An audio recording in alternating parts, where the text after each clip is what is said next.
에브라임 자손의 종족들은 이러하니 수델라에게서 난 수델라 종족과 베겔에게서 난 베겔 종족과 다한에게서 난 다한 종족이며 수델라 자손은 이러하니 에란에게서 난 에란 종족이라. 이는 에브라임 자손의 종족들이니 계수된 자가 32,500명이라. 이상은 그 종족을 따른 요셉 자손이었더라. 베냐민 자손의 종족들은 이러하니 벨라에게서 난 벨라 종족과 아스벨에게서 난 아스벨 종족과 아히람에게서 난 아히람 종족과 스부밤에게서 난 스부밤 종족과 후밤에게서 난 후밤 종족이며 벨라의 아들들은 아릇과 나아만이라. 아릇에게서 아릇 종족과 나아만에게서 나아만 종족이 났으니 이는 그들의 종족을 따른 베냐민 자손이라. 계수된 자가 45,600명이었더라. 단 자손의 종족들은 이러하니라. 수함에게서 수함 종족이 났으니 이는 그들의 종족을 따른 단 종족들이라. 수함 모든 종족에 계수된 자가 64,400명이었더라. 아셀 자손의 종족들은 이러하니 임나에게서 난 임나 종족과 이스위에게서 난 이스위 종족과 브리아에게서 난 브리아 종족이며 브리아의 자손 중 헤벨에게서 난 헤벨 종족과 말기엘에게서 난 말기엘 종족이며 아셀의 딸의 이름은 세라라. 이는 아셀 자손의 종족들이니 계수된 자가 53,400명이었더라. 납달리 자손은 그들의 종족대로 이러하니 야셀에게서 난 야셀 종족과 구니에게서 난 구니 종족과 예셀에게서 난 예셀 종족과 실렘에게서 난 실렘 종족이라. 이는 그들의 종족을 따른 납달리 종족들이니 계수된 자가 45,400명이었더라. 이스라엘 자손의 계수된 자가 601,730명이었더라. 여호와께서 모세에게 말씀하여 이르시되 이 명수대로 땅을 나눠주어 기업을 삼게 하라. 수가 많은 자에게는 기업을 많이 줄 것이요 수가 적은 자에게는 기업을 적게 줄 것이니 그들이 계수된 수대로 각기 기업을 주되 오직 그 땅을 제비 뽑아 나누어 그들의 조상 지파의 이름을 따라 얻게 할지니라. 그 다소를 막론하고 그들의 기업을 제비 뽑아 나눌지니라. 레위인으로 계수된 자들의 종족들은 이러하니 게르손에게서 난 게르손 종족과 고핫에게서 난 고핫 종족과 무라리에게서 난 무라리 종족이며 레위 종족들은 이러하니 림니 종족과 헤브론 종족과 말리 종족과 무시 종족과 고라 종족이라. 고핫은 아므람을 낳았으며 아므람의 처의 이름은 요게벳이니 레위의 딸이요 애굽에서 레위에게서 난 자라.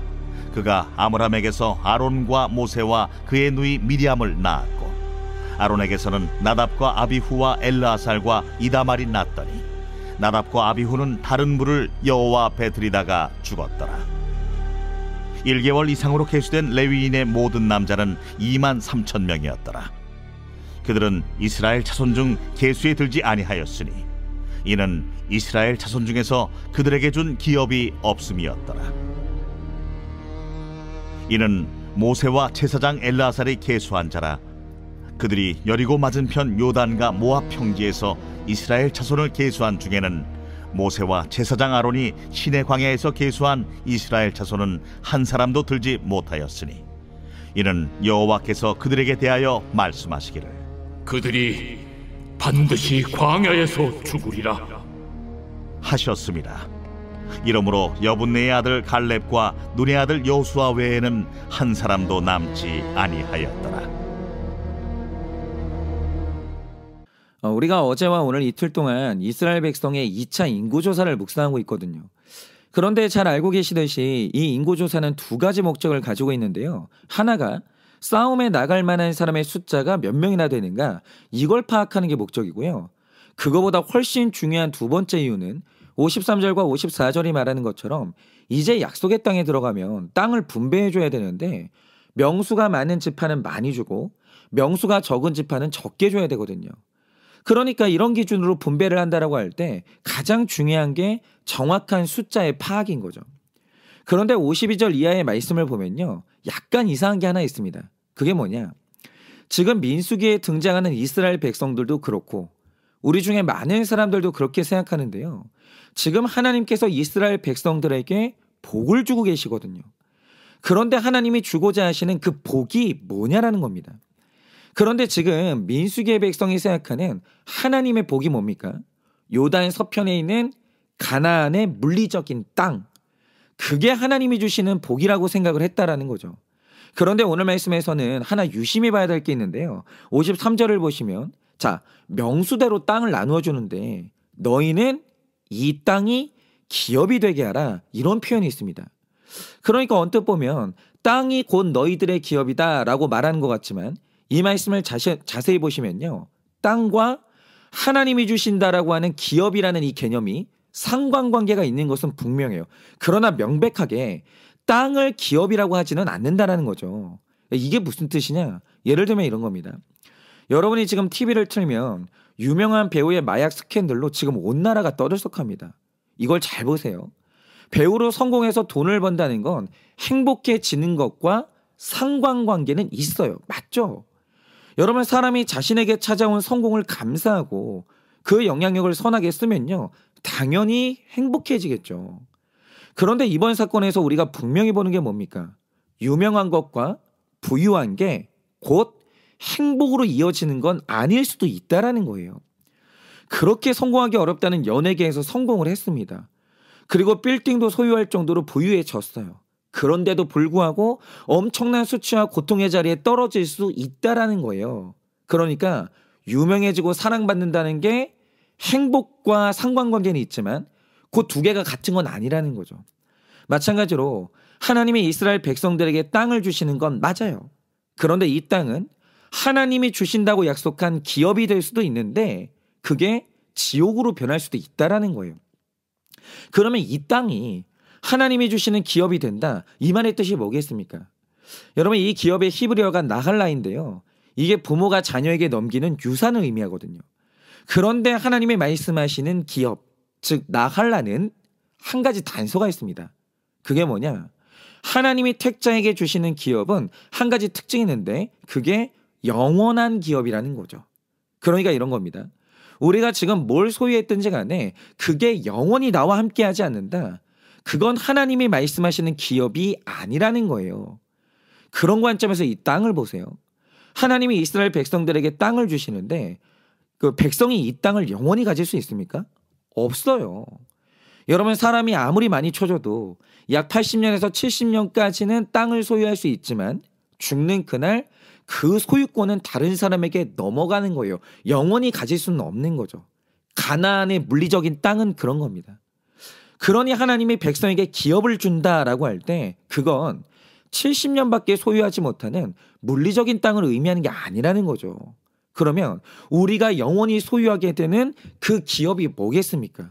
바로 그게 천국이라는 땅이라는 거죠. 여러분 사람이 이 땅에서 아무리 넓은 땅을 가졌어도 천국을 소유하지 못하면 하나님으로부터 기업을 얻은 게 아니에요.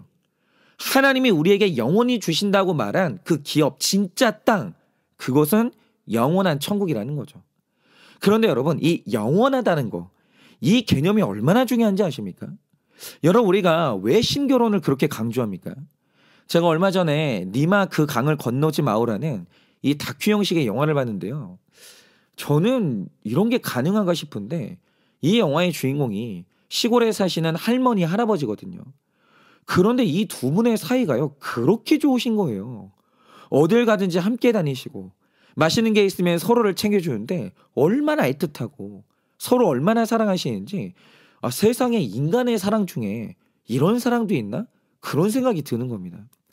그런데 어느 날 할아버지에게 병이 찾아오셔서 알아눕게 되셨는데 여러분 원래 사람이 죽는다라고 할 때 잘 먹는 사람은 회복이 됩니다. 그런데 죽을 사람은요 그 전조 증상이 뭐냐면 식사를 못해요. 그러면 10중 8구 돌아가시는 겁니다. 그런데 어느 날 할아버지가 아프다고 알아누우셨는데 전에는 안 그랬는데 식사를 전혀 못 하시는 거예요. 그런데 이걸 보고 할머니가 불길한 마음이 드시니까 할아버지한테 애원을 하시는데 안 먹으면 죽어. 먹어야 살지. 이러면서 뭐라도 먹어보라고 애원을 하시는데 이미 생기가 사라지고 있는 할아버지가 그게 되겠습니까? 못 드시는 거예요. 그러니까 일주일간 못 드시고 시름시름 앓으시는 거죠.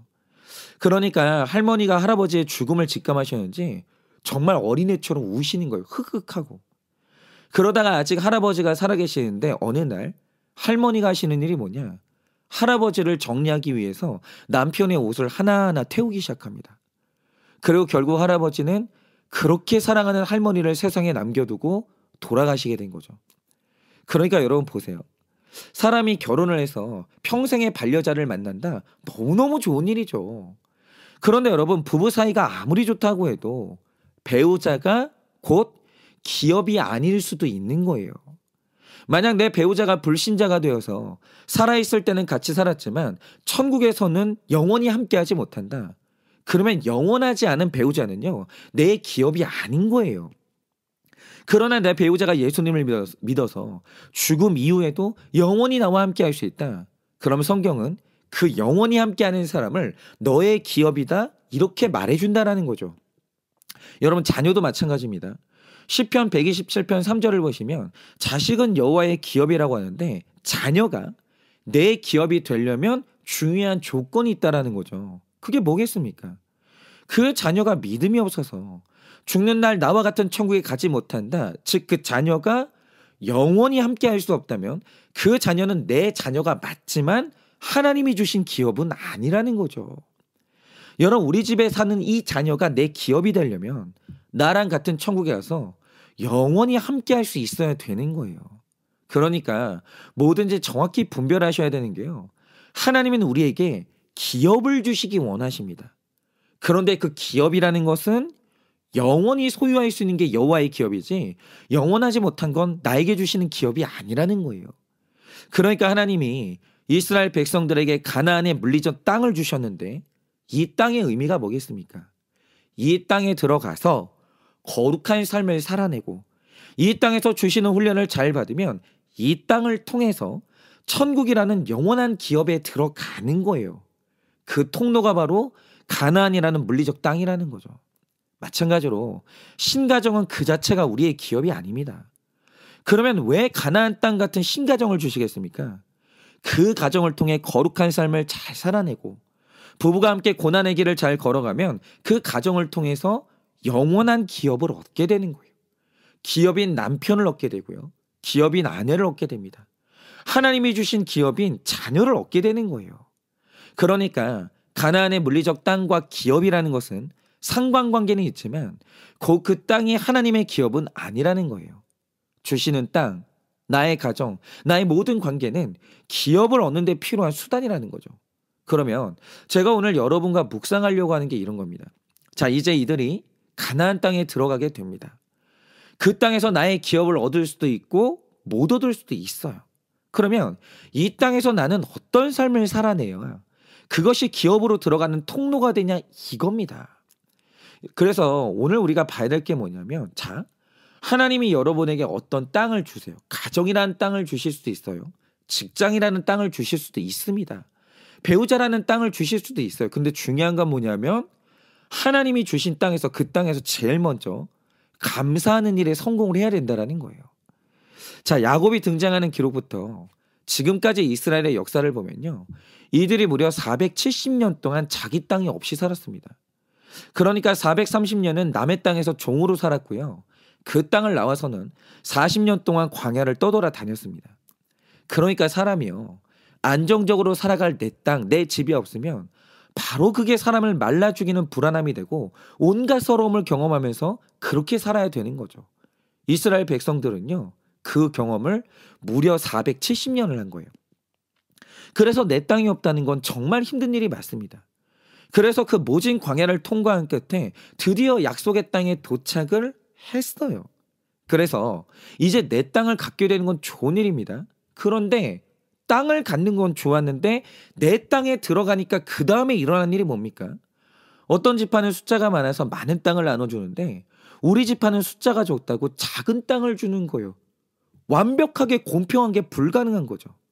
그런데 여기에서 더 신경 쓰이는 게 뭐냐? 좋아요. 우리가 숫자가 적어서 적은 땅을 받는 건 서럽지만 만약 이제 제비를 뽑았는데 기름지고 좋은 땅을 뽑게 됐다라고 하죠. 그거는 그러면 좀 참을 수 있을 것 같아요. 뭐 이 정도면 공평하네. 그럴 수 있습니다. 그런데 숫자가 적어서 땅도 적게 분배받는 것도 마음이 어려운데 자 이제 제비를 뽑아요. 제비를 뽑았더니 경작하기에 너무 안 좋은 산지를 뽑게 된 거예요. 그런데 여러분, 인생사가 이렇다라는 거죠. 여러분, 우리가 뭔가를 갖게 된다라는 건 좋은 거예요. 집을 갖게 된다, 돈을 갖게 된다, 뭐 배우자를 얻게 된다, 뭐 좋은 겁니다. 그런데 세상에 완벽한 균형, 완벽한 평등이 있냐? 그런 거는 없는 거예요. 그러니까 만약 이런 경우가 여러분의 경우가 된다라고 생각을 해보세요. 그러면 여러분은 어떤 감정을 느끼시겠습니까? 정말 열심히, 너무너무 열심히 걸어가지고 약속의 땅을 갔어요. 갔는데 그 땅에 불평등함을 느끼는 거예요. 여러분은 어떠시겠습니까? 그러니까 보세요. 이 세상은 그 누구에게도 천국이 아닙니다. 여러분이 좋다는 곳을 평생 다녀봐도 어쩔 수 없는 현실이 뭡니까? 어디에도 천국은 없고요. 완벽한 평등, 완벽한 정의, 완벽한 균형을 이루는 곳은 어디에도 없어요. 그런 걸 추구했던 공산국가들도요. 그 목적을 이루지 못하고 처참하게 무너져 내렸습니다. 그렇죠. 그러나 모두가 완전하지 않다고 해서 모두가 똑같이 불행한 건 아니라는 거죠. 여러분 생각을 해보세요. 땅이 없어서 노예로 살고 광야 생활을 할 때 이스라엘 백성들이 힘들고 괴로웠던 건 사실이죠. 그런데 반면에 약속의 땅에 들어가서 내 나라를 갖게 된 건 너무나 좋은 일인데 없을 때는 없는 것에 괴로움이 있더니 뭔가가 생기고 나니까 그 괴로움이 사라지는 게 아니라 이제는 또 있어서 생기는 괴로움이 또 나타나는 거예요. 그러니까 삶이라는 것은요. 없는 것도 고통이지만 있는 것 속에도 고통이 있다라는 거죠. 그런데 여러분 중요한 건 이겁니다. 두 가지 고통. 없는 고통과 있는 고통이 있는데 두 고통이 똑같은 고통일까요? 절대로 그렇지 않다라는 거예요. 여러분 내 땅이 없는 고통에 비해서 내 땅이 생겨서 찾아오는 고통은요. 훨씬 나은 고통이고 분명히 더 행복한 고통인 거죠. 그러니 땅을 분배하는 과정에서 생기는 고통도 중요하게 여겨져야 되고 때로는 위로를 받아야 되지만 내 고통이 훨씬 나은 고통, 그래도 행복한 고통인 걸 인정하면서 하나님께 드려야 되는 감사가 있다라는 거죠. 여러분 이런 측면에서 저는 지금 하나님께서 이 땅에 대해서 상당히 분노하고 계신다고 생각하는데요. 제가 한 번은 그 1:1 양육을 하는 지체들한테 그런 질문을 했습니다. 요즘 당신들의 삶이 힘드냐 힘들지 않냐 이렇게 물어보면요. 제가 그 지체들의 삶을 알고 있는데 얼마나 힘들고 이렇게 바쁘게들 사는지 다들 각자의 고난으로 힘들어하는 게 맞아요. 그러니 이런 지체들이 교회에 오면 당연히 불평이 있을 수도 있고 위로를 받아야죠. 그런데 제가 이런 상황에서 그 다음 질문을 한 거예요. 자, 맞다. 지금 대한민국에서 산다는 건 정말 힘든 일이 맞죠. 맞는데 그러면 당신들은 북한에서 살 거냐 남한에서 살 거냐 선택해봐라. 물어보면 어디를 선택하겠냐고 물어봤죠. 그 물어보니까요. 아니 그렇게 황당한 질문이 어디 있냐는 표정을 지으면서 당연히 남한에서 살아야죠. 이러는 거예요. 그러니까 보세요. 표현의 자유도 없고 이동의 자유도 없고 더군다나 종교의 자유도 없는 북한에서 산다는 건 지옥이죠. 이건 그 고난입니다. 그런데 모든 자유가 보장된 남한으로 와도 여기는 또 천국이 아니에요. 이곳에 있는 고난이 있습니다. 그런데 중요한 건 이거예요. 북한과 남한의 고난이 정말 똑같은 고난일까요? 명백히 아니라는 거죠. 여러분 우리가 살고 있는 대한민국에도 고난이 있습니다. 힘든 일 굉장히 많죠. 그러나 여기의 고통은요. 가진 게 있어서 생기는 고통이지 먹을 게 없어서 생기는 절대적인 고통이 절대로 아니라는 거죠. 그러면 하나님이 그래도 모두에게 고난은 있지만 그래도 뭔가 받은 자에게 요구하시는 게 뭐겠습니까? 하나님은 가진 자의 고통 중요하게 여기십니다. 그들을 위로하세요. 그런데 동시에 명백히 남들보다 하나 더 주신 게 있기 때문에 그만큼의 감사도 듣기를 원하시는 거예요. 그런데 이상한 게 뭔지 아십니까? 사람들을 보면요. 생각 속에 지옥의 프레임을 짰는데 모든 고난이 힘든 건 맞지만 모든 고난이 똑같이 힘든 건 절대로 아니에요. 똑같이 힘든 고난은 없는 거예요. 좀 더 쉬운 고난이 있고 훨씬 어려운 고난이 있는 겁니다. 그런데 굉장히 많은 사람이 가지는 사고방식이 뭐냐? 종으로 사는 건 엄청난 고통이 맞지. 그런데 자유를 얻어서 생기는 고통도 똑같은 고통이야. 이런 식으로 주장하시는 분들이 있거든요. 그런데 저는 이게 완벽한 망상이라고 생각하고요. 이거 진짜 피해의식입니다. 굉장히 심각한 자기 연민이에요. 여러분 사람이요. 어디를 가도 고통은 똑같은 거야. 이런 생각의 프레임을 갖게 되면요. 하나님이 어떤 복을 주셔도 내가 서 있는 그곳이 지옥이 되는 거예요. 아니 여러분 없어서 느끼는 고통과 가져서 느끼는 고통이 어떻게 똑같은 고통이에요? 여러분 못 먹어서 느끼는 고통과 너무 배가 불러서 느끼는 고통이 어떻게 똑같은 고통이냐 이거죠. 둘 다 고통은 있어요. 맞아요. 그런데 똑같은 고통은 아니죠. 그러니까 이런 겁니다. 지금 목회를 하시는 수많은 목사님들이 엄청난 결핍의 고통을 겪고 계시는데요. 일단 교회 자체에 공간이 없어서 매번 고민을 하시는 분들이 있고 당장 다음 달 월세 때문에 걱정하시는 분들이 얼마나 많은지 몰라요. 더군다나 생활비가 없어서 내가 이제 이중직을 해야 되나? 나는 목회에 전념을 할 수가 없는 건가? 이 고민으로 힘들어하시는 목사님들이 얼마나 많은지를 모릅니다. 그런데요. 지금의 저는 그런 고민이 없거든요. 저는 원로 목사님이 교회 자체 공간을 남겨주시고 은퇴하셨기 때문에 저는요. 월세 걱정이 없습니다. 그리고 교회가 최선을 다해서 지원해 주시기 때문에 생활비 걱정도 저는 없어요. 그리고 내가 목회 외에 다른 일을 해야 되나? 아니면 내 아내가 생활전선에 뛰어들어야 되나? 이런 이중직에 대한 고민도 저는 없어요. 그냥 저는요. 목회에 전념하면 됩니다. 그러나 이런 저에게 그러면 고민이 없겠습니까? 이 땅을 사는 제가 설마 천국을 살겠어요? 그렇지는 않겠죠. 비록 적은 수지만 그래도 조금씩 공동체가 커지니까 공간에 대한 고민이 생깁니다. 그리고 있는 재정을 어떻게 운영해야 되는지 그 고민도 생기고 이제는 다양한 배경을 가진 분들이 모이기 때문에 설교에 대한 고민도 점점 커지고 있거든요. 근데 이게 고통이에요. 굉장한 고민입니다. 그런데 여러분 제가 교회 공간도 없고 재정도 없고 생활비도 없는 목사님 앞에 가서 당신의 고통이나 내 고통이나 똑같다. 여러분 이렇게 말하면 어떻게 되겠습니까? 뺨 맞죠. 그러니까 저도 고통이 있어요. 그분들도 고통이 있습니다. 그런데 결단코 똑같은 고통은 아닌 거죠. 그래요 그 생각 자체를 하나님이 어떻게 기뻐하시겠어요? 어떻게 똑같은 고통입니까? 물론 제 고통은 고통도 아니고 감히 힘들다는 말도 하면 안 된다. 이런 거는 아니에요. 당연히 제 고통도 고통으로 인정받아야 되고 때로는 위로를 받아야 되죠. 그런데 분명한 건 제가 받은 은혜는 분명히 크다는 거예요. 저는요. 남들보다 더 많이 받은 게 있는 거예요. 객관적으로 그것도 봐야 될 거 아닙니까? 저요. 불쌍한 사람 아닙니다. 진짜 객관적으로 정말 불쌍한 사람 있어요. 불쌍히 여김받아야 되는 사람이 있거든요. 근데 저는요. 객관적으로 봐도 저 불쌍한 사람 아닙니다. 그러면 제가 그런 사람이라면 더 받고 더 누리는 딱 그만큼은 감사할 수 있어야죠. 그런데 이스라엘 백성들이 땅을 분배하는 초반에 분열되지 않았어요. 이런 게 어디 있냐? 왜 이렇게 불평등하냐? 이러지 않았다라는 거예요. 그러면 그 이유가 뭡니까? 맞아요. 여러분 세상 어디를 가보셔도요. 완벽한 균형, 완벽한 공평함은 없어요. 어디에도 없어요. 그래서 땅을 분배하는 날 누구는 좀 더 손해볼 수 있고 누구는 좀 더 가질 수 있습니다. 교회도 마찬가지예요. 우리가 공정해지려고 최선 다하죠.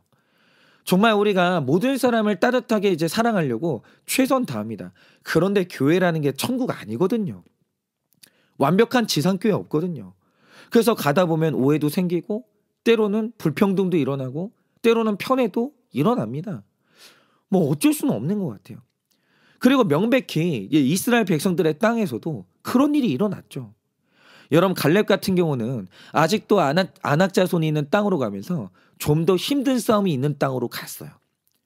그런데 에브라임과 므낫세의 경우에는 남들보다 더 좋고 더 넓은 땅을 2배로 받았다라는 거죠. 완벽하게 공평하지 않았어요. 거기 약속의 땅이거든요. 지도자가 여호수아거든요. 그런데 완벽하게 공평하지 않았어요. 이거 인정하는 게 구속사라는 거죠. 그러나 그럼에도 불구하고 왜 이스라엘은 불평하거나 분열하지 않았을까요? 남보다 적은 땅을 받았다는 고통이 고통 맞죠. 힘든 일이 맞아요. 그런데 분명한 건 땅이 없는 고통에 비하면 이게 감사해야 되는 상황이라는 걸 확실히 인지했고 하나님이 이렇게 분배하신 게 그분의 공평함이라는 믿음이 있었기 때문에 그들은 절대로 분열하지 않았다라는 거죠. 여러분 이렇게 객관적으로 여러분이 받은 복을 좀 세워보세요.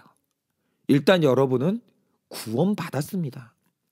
여러분 오늘 이 아침에 혹은 오후에 저녁에라도 이 말씀을 빠짐없이 듣는 분들은 여러분 구원받으신 거예요. 여러분에게는 하나님의 은혜의 말씀, 여러분을 위로하시는 말씀이 들리고 있는 거예요. 일단 여러분은요 엄청난 복을 소유하셨습니다. 그리고 여러분이 받은 이 땅의 복을 좀 세워보세요.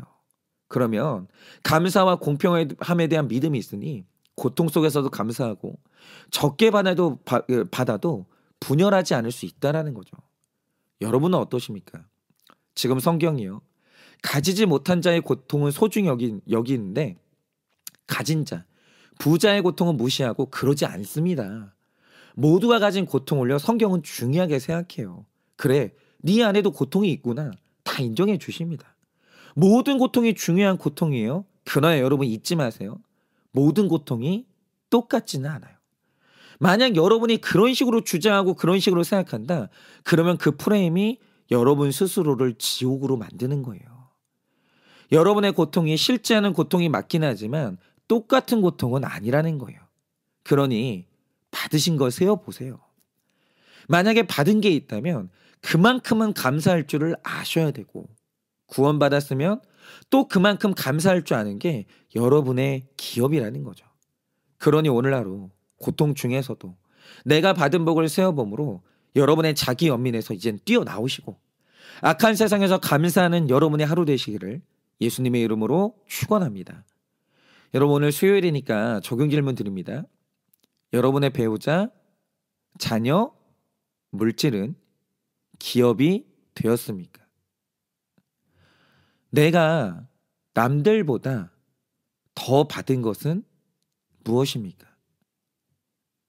그래서 고통 중에 감사하고 있으십니까? 더 받았음에도 피해 의식에 빠진 고통은 무엇입니까?